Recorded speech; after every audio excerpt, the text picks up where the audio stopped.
Out in the Morning with Jared Max. Now batting, Jared Max. Jared Max. Now, this morning while preparing for my show, I was listening to Jason Smith up all night on ESPN Radio, and he spoke about some comments made by Charles Barkley to a radio show in Washington, D.C. Comments which I read in yesterday's Washington Post. The former round man of rebound, vocal as ever, speaking out against the ridiculousness of homophobia in team sports. This in a week which began with Barkley's one-time Phoenix Suns president and CEO Rick Welts announcing publicly he's gay. Former Villanova star Will Sheridan came out of the closet on Outside the Lines this week on ESPN.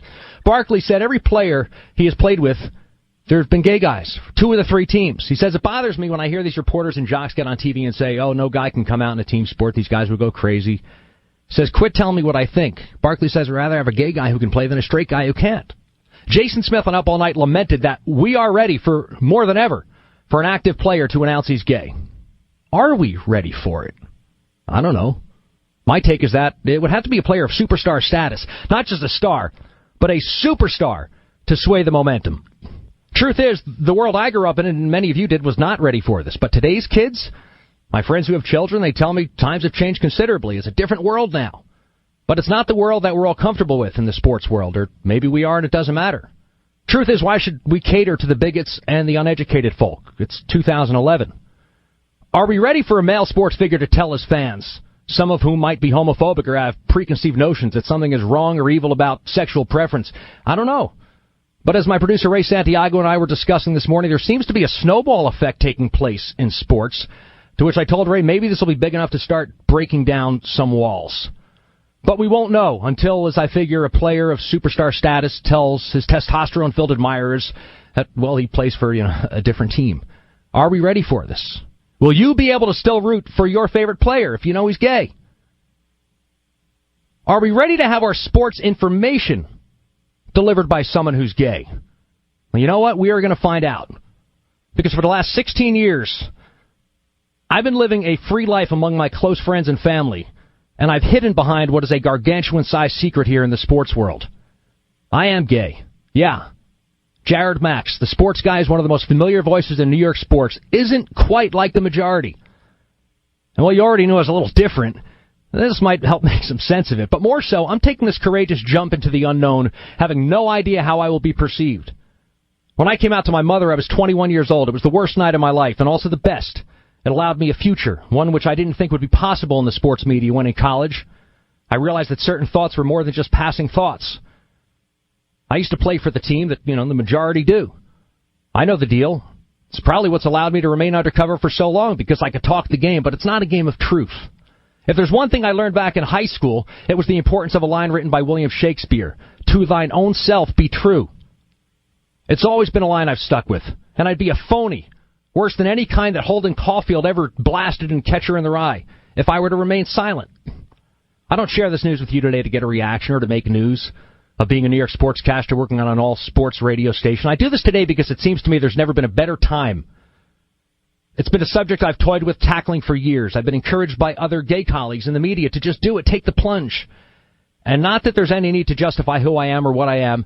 It's critical that to make a great radio show as a host in this format, I have to feel comfortable to be myself. In college, I went through years of hell, suicidal thoughts on a regular basis, all because I thought I couldn't live my dream, because there was a major roadblock. And here I was working professionally in sports at 18, covering Islanders, Yankees games, broadcasting on the old sports phone. And yet the horrors of depression, which hung on me like thick, dark clouds continually for more than 2 years, were crippling. I'd known since I was 5 years old I was going to be a sportscaster. It was my dream. It was my calling. There was no doubt I would do this until I realized, wait a second, Jared, how can you be gay and also work in sports? They won't let you in a locker room. They'll call you names.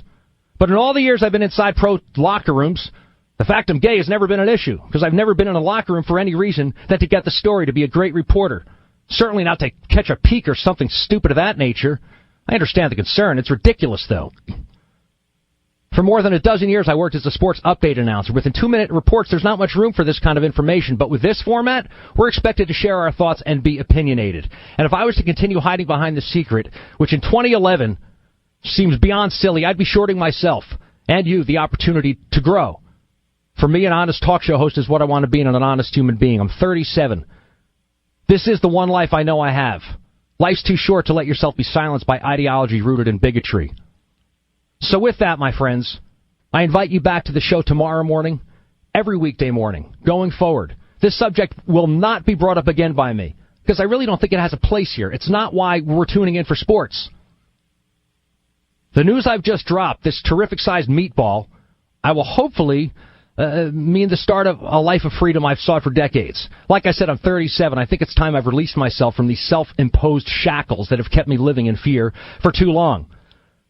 For my colleagues here at ESPN, this is the heads up. Stop asking me if I have kids, if I'm married, if I have a girlfriend.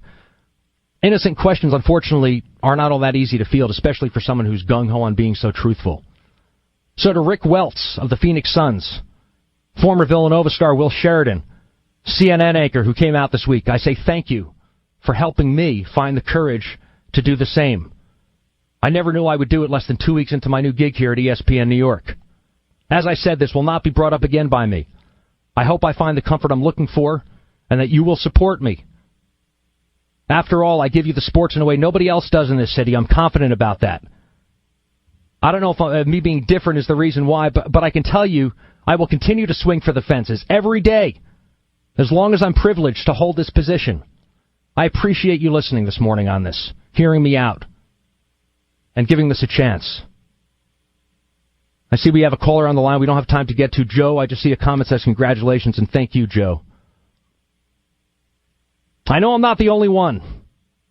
And if I might be able to help somebody feel that they're not the only one, and that life is very much worth fighting for, and that you can be who you are and work in sports, I will have done justice to myself, to my beliefs, and again, going back to Billy Shakespeare, to thine own self. Charles Barkley, thank you for the final inspiration to take this plunge. To Will Sheridan and Mike Nardi, who I interviewed yesterday but did not get to have their story told today, I say, hang in there. We are going to make it happen. Interesting morning. Didn't begin exactly or didn't end exactly how I thought it would here. But wow. Wow. I think of the years of encouragement. I think of my parents right now. I think of my father saying, whoa, Jared, what are you doing? Why are you doing this? What's to be gained? Well, there's too much to be lost in not being who you are. Still a big sports fan. I'm going to bring you the best sports in New York every morning on ESPN New York. My name is Jared Max. This is Maxed Out of the Morning.